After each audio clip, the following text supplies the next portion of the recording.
Her prophets are arrogant and treacherous people. Her priests have profaned the sanctuary. They have done violence to the law. These are words heavy with the ache of betrayal, a lament echoing through the corridors of time, speaking of a profound disillusionment with those entrusted with the sacred. They paint a stark picture of spiritual leadership gone terribly awry, a warning etched into the very fabric of faith. The verse plunges us into the painful reality of a community whose spiritual guides have abandoned their divine mandate, leading to a breakdown of trust and a defilement of the most holy aspects of their existence. The prophet, ideally, is a humble vessel, a voice for the divine, a messenger whose words are not their own, but echoes of eternal truth. Yet, here, we encounter prophets described as arrogant and treacherous. Arrogance in a prophet signifies a self-inflated pride that supplants divine revelation with human ambition, speaking from a place of ego rather than spiritual submission.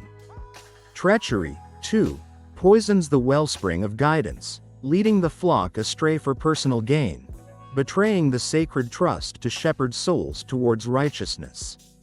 Such a betrayal is not merely an error. It is a spiritual assault, severing the vital link between a people and the guiding light of their Creator, leaving them vulnerable to falsehoods and spiritual famine. And the priests, those custodians of the sanctuary, are indicted for profaning that which is most holy. The sanctuary, whether a physical temple or the sacred space within our hearts, is meant to be a dwelling place for the Most High, a haven of purity and reverence. To profane it is to introduce defilement, to treat the sacred as common, to strip holiness of its awe-inspiring majesty. It is to blur the lines between the hallowed and the mundane, diminishing the very presence of God among the people. Worse still, these spiritual leaders have done violence to the law, not merely bending or breaking it, but actively assaulting its spirit, twisting its clear directives, and corrupting its life-giving wisdom. The divine law, given as a path to flourishing and a covenant of love, is rendered a tool of oppression or neglect, its sacred intent shattered by human hands. This ancient cry is not confined to a distant past. It resonates with a timeless urgency, a perpetual caution against the insidious creep of corruption within any institution, especially those meant to uphold the spiritual and moral fabric of society.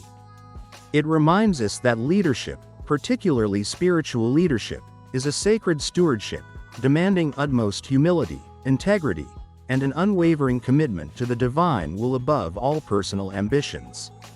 When those who are meant to be guardians become betrayers, the very foundations of faith and community are shaken, leaving people adrift, disillusioned, and without a reliable compass in their spiritual journey. Yet, even in the face of such profound failings, the enduring light of truth beckons. This verse serves as a powerful call to personal discernment and an awakening of individual responsibility. It compels each of us to cultivate our own internal sanctuary, to guard the purity of our hearts, and to diligently seek out the authentic voice of God, rather than blindly following those who speak from arrogance or treachery. We are all, in our own way, called to be priests of our inner temple, and prophets of the truth we have received, living lives that honor the divine law, not with rigid legalism, but with heartfelt obedience born of love and understanding. For the divine law, though assailed, remains inviolable in its essence. The true sanctuary, though profaned by human failing, continues to hold its sacred promise. And God's call to righteousness, though muffled by false voices, never truly ceases. Our hope lies not in perfect human institutions, but in our steadfast commitment to the unblemished truth, striving to live in integrity, and forever seeking the grace to build rather than to betray, to purify rather than to profane, and to always honor the sacred.